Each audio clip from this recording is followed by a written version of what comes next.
നാളെ ഇന്ത്യയുടെ 79ാമത് സ്വാതന്ത്ര്യ ദിനമാണ്. ഇന്ത്യയുടെ ബ്രിട്ടീഷ് കോളനിവൽക്കരണത്തിന് കാരണമായത് കുരുമുളകിൻ്റെ വില സംബന്ധിച്ച ഒരു ചെറിയ തർക്കമായിരുന്നു.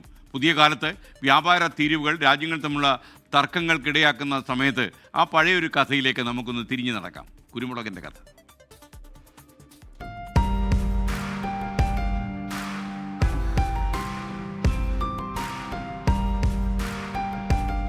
സുഗന്ധവ്യഞ്ജനങ്ങളുടെ റാണിയാണ് കുരുമുളക്.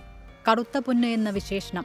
14-ാം നൂറ്റാണ്ടിൽ പോർച്ചുഗീസുകാരും ഡച്ചുകാരുമായിരുന്നു കുരുമുളക് ഇന്ത്യയിൽ നിന്ന് വിദേശത്തേക്ക് എത്തിച്ചിരുന്നത്.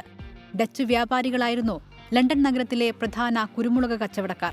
1599-ൽ പെട്ടെന്നൊരു ദിവസം ഡച്ച് വ്യാപാരികൾ കുരുമുളകിന്റെ വിലയിൽ നേരിയൊരു വർധനവ് വരുത്തി. റാത്തലിന് 5 ഷില്ലിങ്ങിന്റെ വർധന. ഇത് ലണ്ടൻ വ്യാപാരികളെ ചൊടിപ്പിച്ചു. തുടർന്ന് 1599 സെപ്റ്റംബർ 24-ന് ലണ്ടൻ നഗരത്തിലെ 24 കച്ചവടക്കാർ ചേർന്ന് ഈസ്റ്റ് ഇന്ത്യ ട്രേഡിംഗ് കമ്പനിക്ക് രൂപം നൽകി.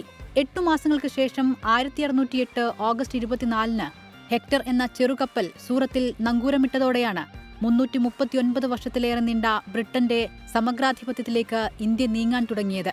കച്ചവടം കൂടിയതോടെ ഈസ്റ്റ് ഇന്ത്യ കമ്പനി പ്രാദേശിക രാഷ്ട്രീയത്തിൽ ചെന്നുപെട്ടു. നാടുവാഴികളുടെ കശപിശകളിൽ അവർക്ക് തലയിടേണ്ടി വന്നു.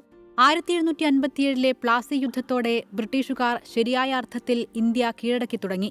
1857-ലെ ഒന്നാം സ്വാതന്ത്ര്യ സമരത്തെ തുടർന്ന് 249 കൊല്ലത്തിനു ശേഷം ഈസ്റ്റ് ഇന്ത്യ കമ്പനിയിൽ നിന്ന് ബ്രിട്ടൻ ഇന്ത്യയുടെ ഭരണമേറ്റെടുത്തു. കുരുമുളകിനായി തുടങ്ങിയ യാത്ര സമഗ്ര അധിനിവേശത്തിലേക്ക് എത്തിയത് അങ്ങനെയാണ്.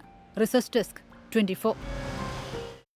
ലോകത്തെവിടെയായാലും ഏത് സമയത്തും 24 വാർത്തകളും ഓഗ്മെന്റഡ് റിയാലിറ്റി പാക്കേജുകളും എക്സ്പ്ലെയിനറുകളും വിശദമായി കാണാൻ ഞങ്ങളുടെ യൂട്യൂബ് ചാനൽ നിങ്ങൾക്ക് സബ്സ്ക്രൈബ് ചെയ്യാം.